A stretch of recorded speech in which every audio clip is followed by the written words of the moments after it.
Hey everyone, Cynics here, and we've had a bit of a break, but spring is upon us, so I think it's time we find some new inspirations. These are your monthly inspirations for April 2015. So for this month, I'm going to show you guys two fairly different artists who both have fun and interesting YouTube channels. First up is going to be the wonderful James Gurney, who you may have heard of. He has a really amazing book called Color and Light, which I definitely recommend to all artists interested in color, painting, anything like that. It's a great book just to have in your collection, very educational type book. But anyway, James Gurney, I don't know, I would say he's most famous for his Dinotopia series, lots of fantasy type paintings with dinosaurs involved and a very utopian setting, I guess you could say. But I know I've personally become a huge fan of his plein air work and just all of his little sketchings that he does on a regular basis. So he has a little journal called the Gurney Journey, and it's an amazing resource for artists because not only does he showcase a lot of fun stuff related to art, but he also showcases a lot of very analytical, kind of scientific stuff as well. So that's my main draw to James Gurney, and his YouTube channel captures all of this perfectly. So you can find something super silly and just amusing, such as, squirrels dancing, or maybe you can find something very analytical and scientific that will help you better understand how light works, how color works, just how painting works. So I love that combination of the two things, and it's something I personally strive for and hope to offer you guys. Maybe I'm sometimes missing the analytical part, but hopefully I can get a good combination of fun and analysis. And as an added bonus, he sometimes even has videos that just involve other people's art that he finds interesting. So all around a good channel, and I will link you some of my favorites in the description below.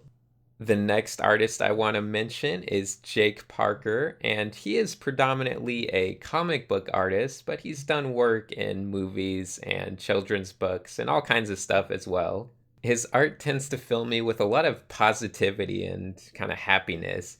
It just has a very fun and playful spirit to it. So I really enjoy seeing his stuff, and it's pretty different from what I do, yet you can see that he also loves mechanical things and a lot of the same kind of subject matter that I love, but he portrays it in a completely different way. So I personally really just find it interesting to look at. And once again, his YouTube channel is a lot of fun. You can find tutorials on there, and you can find, walkthroughs of his sketchbook.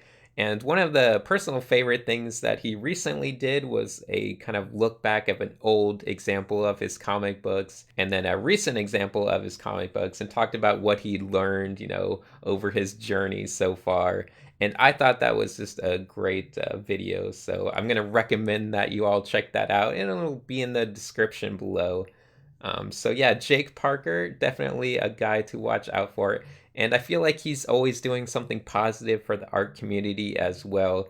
Comes up with a lot of interesting ideas and promotes positive things. So he's a good guy to just kind of follow around. Just look at that cute fan art. It's so great. So anyway, that's gonna be it for my two main artist recommendations. And I hope you subscribe to both of their channels because they're both going to bring you a lot of inspiration on their own. But anyway, as a little added bonus, I like to kind of throw something on at the end of these videos, talk about something else. So I'm actually going to show my little journey over the past year of learning how to kind of paint. And I've done it through plein air painting. And I would say James Gurney was one of my heavy inspirations starting out because I was like, I don't even know what to look for. And my friend let me borrow his color and light book, and I was like, okay, I'm getting a lot of good information from this. So James Gurney definitely influenced me and helped me learn along the way.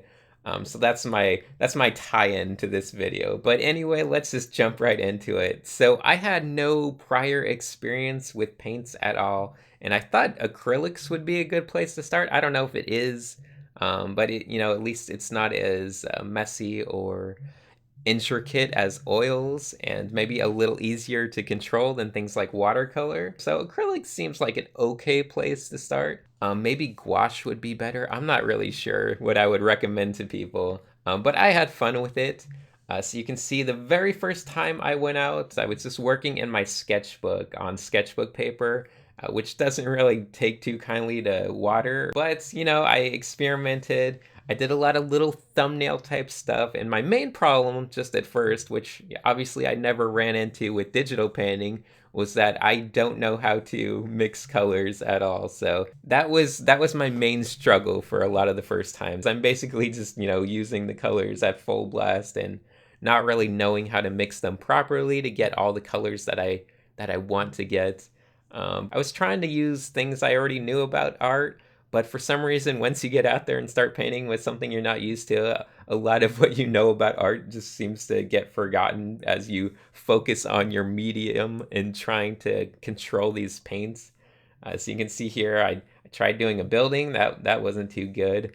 The other main issue I was running into was trying to find a brush I liked or trying to just control it. Because once again, digital, very easy to control my lines, but when you actually have something tangible, it gets a lot more difficult.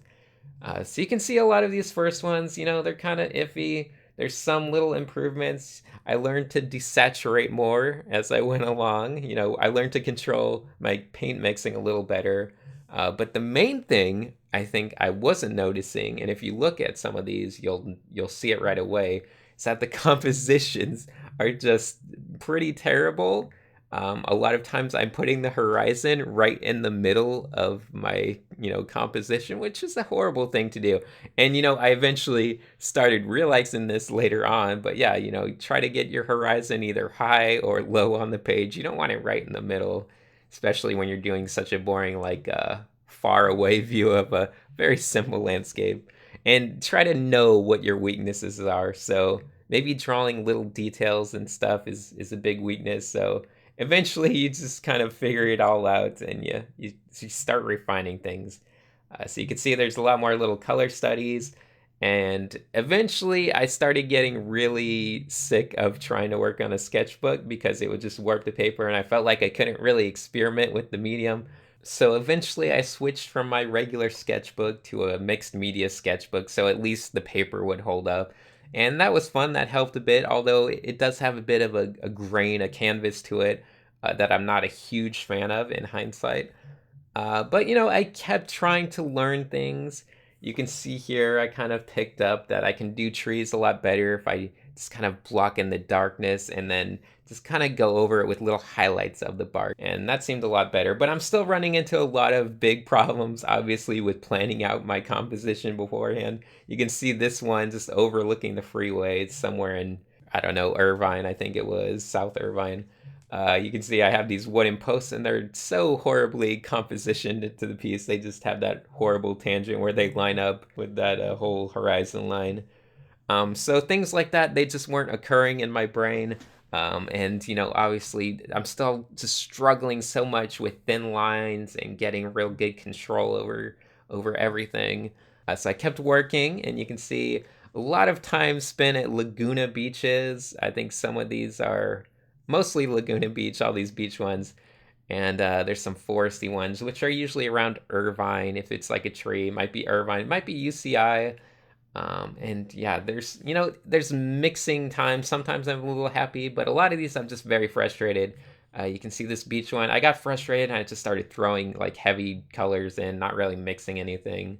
So I still have all these ill thought out compositions going on, but at least my control over the paint is getting better. I feel like I'm understanding how to mix it better and get the colors I want. So obviously there's a lot of tips you can always use anytime you're painting, such as having your sky working from dark to light and then having things in the background desaturate, all those basics of art that it helps when you know them because that'll just instantly make it easier to paint if you already know a lot of what's going on when you're looking at stuff. But you can see here, it looks like I'm still struggling with different things such as that wetness in the sand. I made it way too dark. What it should have probably been is more of like a bluish tone.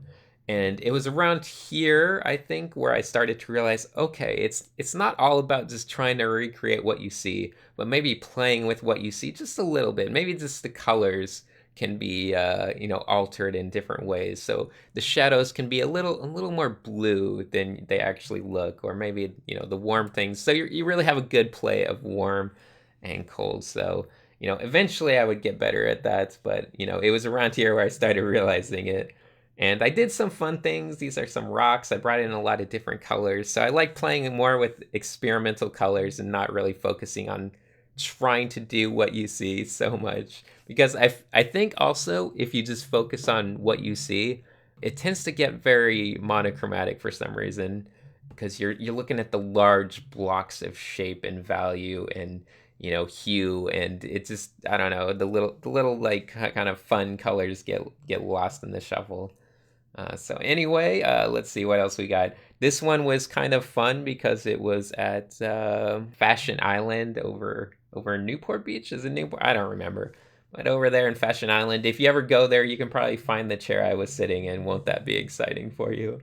I like the leg more than anything else. So yeah, that was kind of how things were going, and that was feeling more confident. So I went from my crappy sketchbook to a better sketchbook, and now I was ready to go full blast just onto actual like canvases and masonite. So I started using this masonite board and no more texture, it's just a smooth board, and that is so much better for acrylics, by the way. So I'm constantly working bigger, constantly getting more stuff done every time I'm going out. And that's also an interesting thing that you kind of build up to. I wouldn't say your first time going out painting, you should try to, bring along a big canvas and try to fill it up, because you need to develop a tolerance, I guess, for painting over long periods of time. And patience really is something that you just improve at, and it's a very subconscious improvement, but suddenly you find yourself able to draw for 4 hours in a row instead of 1 hour. And it's like that not just for painting, I think for drawing too. If you find yourself drawing for maybe 30 minutes and you're like, that's it for me, you need to build that up. That's a tolerance. Don't try to force yourself right away, but kind of build it up. You draw for 30 minutes for a month, every day. Then maybe the next month it's an hour every day, and you just kind of build up this tolerance where it feels very natural, and drawing for long periods of time that just feels like a good thing to do. So anyway, that's a whole other topic, but you can see these paintings are getting a lot more comfortable, I guess. I have much better control over my lines and colors, I feel like. I'm a little more experimental. I'm bringing in these crazy kind of blues on all the shadows. I'm trying to bring in warm play. So there's a lot of play between cold and warm, and it's getting better. I feel like I've improved a lot over the past year, and I'm really looking forward to seeing what the next year will bring as well. So while I'm on this subject, I guess I can thank all the wonderful people that came out painting with me over the past year. So thank you, Julie, Caitlin, Arlen, Alan, Joyce, Donald, Tara, Eric, Frankie, Christine, Tim, Stephanie, Kyle, Greg, and anyone else I probably forgot. Because it's a lot of fun to have people to go out painting with, and hopefully I can go out painting with some of you guys this year. Who knows? But yeah, it's great, and I recommend you guys all get out there and try something new. Just don't ask me what kind of paint to use or brush, because I don't really have a good suggestion on that stuff. I'm still figuring it all out. But yeah, I do like the flat kind of simple, flat looking brushes. I like those the best. But anyway, that's gonna be it for this video. I hope it was inspirational. I hope you like those two great artists and their YouTube channels. So thanks everyone for watching, and thanks to my patrons for helping make these videos possible. And I will see you guys again shortly.